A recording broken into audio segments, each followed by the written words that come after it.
Welcome back to More Sip the Tally. I'm your host, Coach Evans, and today's subject, Myles Murphy, Clemson Tigers, number 98. And let's give you a few stats before we get into the film from Myles Murphy. 116 tackles over his 3-year career, 18.5 sacks in his total career, 6.5 in 2022. He's 6'5", 275, which is a good size for a defensive end. Doesn't look like there's much fat on that body at all. And I'm sure an NFL team's going to really, maximize his frame. 6 total forced fumbles in his career and 36 TFLs in the 3 years at Clemson. So before we get into the film, I do want to mention that I do have a draft guide.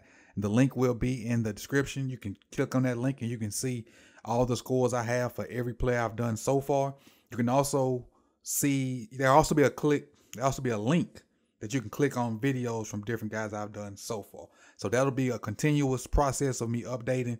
So every day there'll probably be something new, or at least check it once or twice a week and you can see what I'm working on or where I'm at or whatnot. And maybe you missed a video. There's opportunity for you to go back and click it and find it. Also, full-length draft session. So the first one I did on Myles Murphy, the first 2 games where I really just talked my thoughts out.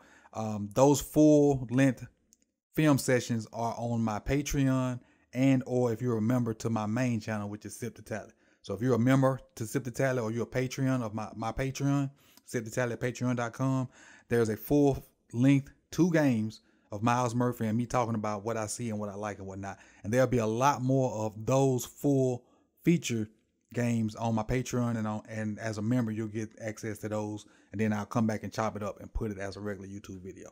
So without further ado, let's get into Myles Murphy, Clemson, defensive end. All right, let's get into the Myles Murphy film. And if this is your first time here, please do me a favor and hit that like button. And if you really like the content when we get to the end, do me a favor and subscribe and hit the bell so you can be notified when we drop these random videos throughout all draft season. So again, let's get started. Myles Murphy, again, 98. You're gonna have him highlighted on the right side. Pass rush. This is against Florida State. And nothing really fancy here. Just gets after the tackle on the edge. Got a little arm over move here that tries to get 52's arm off of him and just beats him with speed. But the quarterback does help him out by dropping so deep and then, kind of rolling out to right into the lane he's rushing. So the quarterback kind of helped him out on that sack. But again, just relentless pressure. And I love what he's trying to do with his hands, trying to work with his hands. Tight end doesn't really do much to him. Tried to reach, but obviously 52's arms are longer than his. So now you need to get that left arm of 52 off you. He tries to chop it down. Nano tried it, and he did chop it down. Now he's gonna swing with the left arm, and now it's just about speed now. Just about speed. It's a good job. Let's go to the second play. Versus Florida State also. He's on your left side now. Pass rush again. Again, does a good job right here of measuring. He's just measuring distance right there. Just measuring distance. That's all he's doing at that point. Now, once 52 took that arm off of him, or took the hand off of him, he just beat him around the corner. So all he got to do is slap that left arm out the way. Bam. Should have ripped through with the left arm. Which, there it is right there. Rips through. Now, he's by now.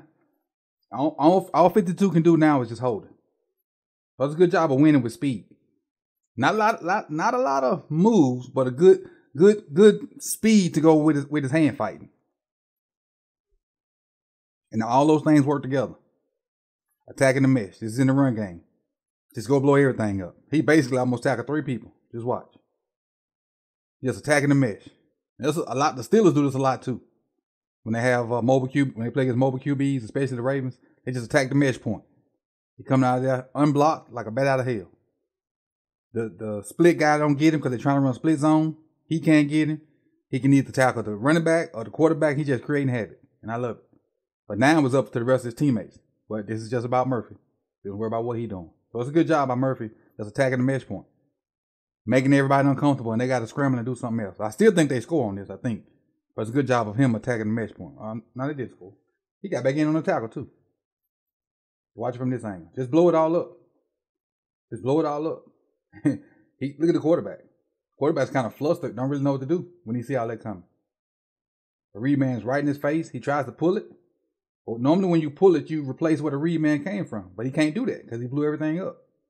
Now he just trying to go to the hole that the running back would have had. And not only does he not, does he blow up the mesh point, watch him get back up. This is him back here. Watch him get back up and go get in the play. No, never mind. He was bumped back into the play. Let's go to the next one. This is versus, did I skip one? Yeah, this is versus Notre Dame. On your right side, it's a good job of measuring distance. Just measuring the distance.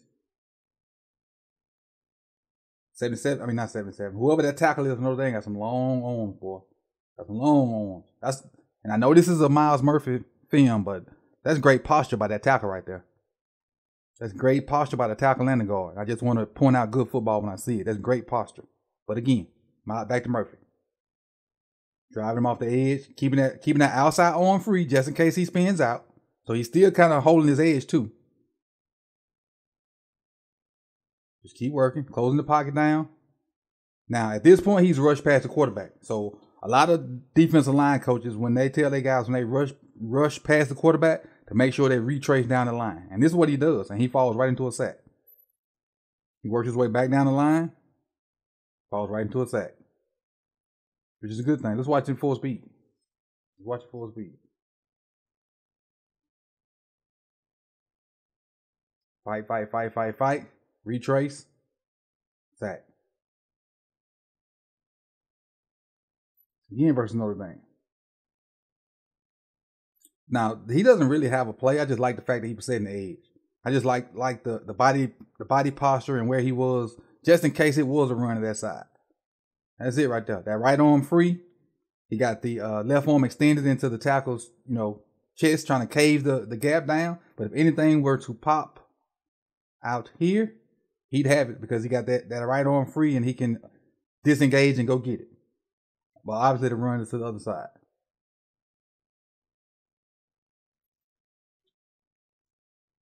Attacking your gap.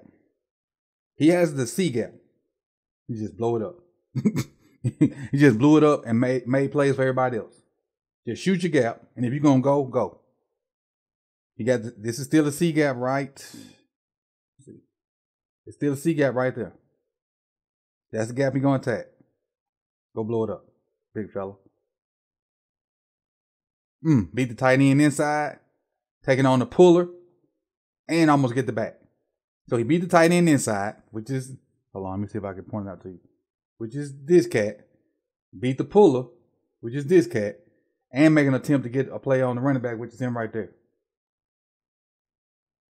Block destruction is what an old coach of mine used to call it. And that's what he's doing, destroying blocks. And now those two guys, they free because of what Murphy did. They free because of what Murphy, look at this pile Murphy has right here. He's created a pile on the ground with about 3 or 4 people. So now 1 and 2 can make the tackle because they free. They untouched. And sometimes you got to sacrifice yourself so others can make plays. And that's what he did. Move on. What we got here? Don't stay blocked. Now this is, one of the negatives. This is a tight end. And he just, to me, he didn't make much of an effort to get off that block. I don't know if he was tired or what. But just watch from this view. He's right here. It didn't look like it took much effort to be blocked because he has his gap, but the tight end just gonna block him down. I don't know. I don't know if he's tired or what. Trying to give him the benefit of the doubt. That's why I just say don't stay blocked. At least try to cross face, spin back, rip or something. But he did have his gap, but he did just once the ball got outside of him. I didn't like the effort to go get it or to make just to do something to go get the ball. Looked like lackluster to me. He allowed a tight end to block him, which was, I think the tight end was 88. Now on this side, 88 gonna try to block him again. He got rid of him. This is what you're supposed to do to tight ends on every play or every chance you get. Take the tight end, but you see him highlighted right there, and whoop his butt. Got inside of him, pressing him out, Got him pressed. Right now, the tight end's pressed, and he's looking inside trying to see where the ball is. His eyes are locked in right there. He's got the tight end pressed out. No, let me get that off. The tight end pressed out. And just basically puts him on his knees. Puts him on his knees, gets rid of him, presses him down, and now he's in the gap, ready to make the tackle. Ready to make the tackle. That's perfect. That's perfect. Now, you know, the sniffer comes across, or the split guy comes across and kind of gets in the way, but still, what he did to 88 is during that criminal. During that criminal. Get out of the way. Not a bad football play. Now, versus Carolina. Now, these two plays is what I was hoping to see more of, and I didn't. Just watch him on these two plays right here. This play and the next one. I was hoping to see more of this. Get out of here. That's how you set the edge. That's how you grip, dip, and rip. Grip, dip, rip. That's and you get in on the tackle. You don't do it any better than that. This should be teach tape for defensive tackles. In my opinion. I mean defensive ends, in my opinion. I wasn't a defensive line coach, but in my opinion, this should be teach tape for defensive linemen. Again, let's watch it again versus somebody else. Versus Clemson. I mean, not versus Clemson, versus Georgia. And this is Jamari Salyer, or Salyer. I messed his name up all last year, but he was one of my higher rated offensive linemen. This is him right here playing left tackle for Georgia. And this is 2021. So this is not the season that just passed. This is the season before that, his sophomore year. Watch it. I was hoping to see a lot more of this. Get out of here. Right there in on tackle. Again, that is teach tape. And this is versus a guy that's in the NFL right now. That's teach tape right there. And gets in on the tackle. Got my edge. Playing with my hands. Good job of playing with my hands. Apparently, to look at the arm length. This is where arm length comes in play. I don't know how well y'all can see that, but Salyer, however you say his name, he can't get his arms to the armpit of Murphy. So that's why Murphy is able to get his arms and press him and then throw him out the way. Because he couldn't get his arms to the armpits to get a good blocking technique on him.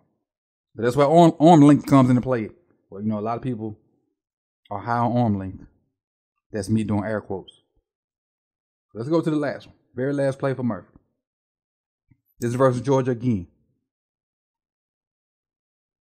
Because again, this is from not last season, season before that. Watch how tight he stay on this stunt. So he's stunting off of two guys. Basically, two guys are picking for him. He coming off. This is the football equivalent of pick and roll on the defensive side.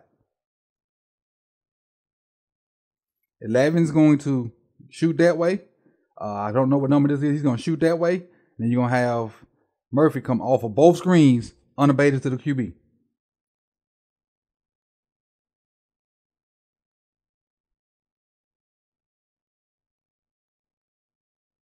Tight. Look at that. Untouched because he's so tight. Not just explode, young man. Explode and get the sack. How tight he is to the guys attacking for him. Watch how tight he is. No wasted space, no wasted steps. And when they take their guys out, he's right in position, just explode on the quarterback. Doesn't give it away. Flat down that line. Flat. Look at that. Still flat and explode. And let's talk about the scoring for Mr. Murphy. Again, using my own little metric. This is first year giving a metric where I can try to put everybody in similar categories and come out with a for real unbiased ranking. So again, we're still working on it, work in progress, but it's coming along better. With each prospect, I'll get better at it. And so some of these earlier guys may get revisited later on down the line to adjust their scoring based off, you know, how I adjust myself to watching. But again, with Murphy, I got him at a 67 for motor, a 65 for pass rush, a 62 for edge sets, and edge sets has to do with everything in the run game. Pursuit, which is basically running out, chasing the ball down, or if the play is away from you, what do you do? Stuff like that. Short area quick. Well, Pursuit has a 67. Short area quickness, I have him at a 62. And short area quickness is the ability to move quickly in space, whether it be change directions or to make a guy miss, or just a number of things that, because we know these guys won't have, a lot of them won't have long speed. But if they got quickness, good ankles, and can burst and get around tackles and guards and whatnot, that's where the short area quickness comes in at. And the elite guys have elite numbers and they do elite things in the NFL. But with a total score of 64.6, Myles Murphy comes in a few points shy of Will Anderson. And Will Anderson is probably one of those guys I got to go back and revisit because he was the first one I did. But right now, Myles Murphy is my number 2 edge, 2.2 points lower than Will Anderson. And this is my 2 cents on Myles, man. I think he's a good prospect. I think he'll go, mid to late first round. Right now, I'm thinking that. But again, I got a lot of more guys to watch. And I appreciate you guys for coming through, man. You could have been anywhere in the world, but you chose to be here with me. Again, before you get out of here, hit that like button. If you like what you saw, subscribe. Please do so. And help the channel grow, man. More Sip the Tally is slowly growing, and I like it. So please be a part of the growth from the beginning. Because I think we're sitting right around 350, and a lot of you guys were here when we were at 0, when we started up when the season started. So again, appreciate you guys for coming through. Thank you, thank you, thank you. Peace.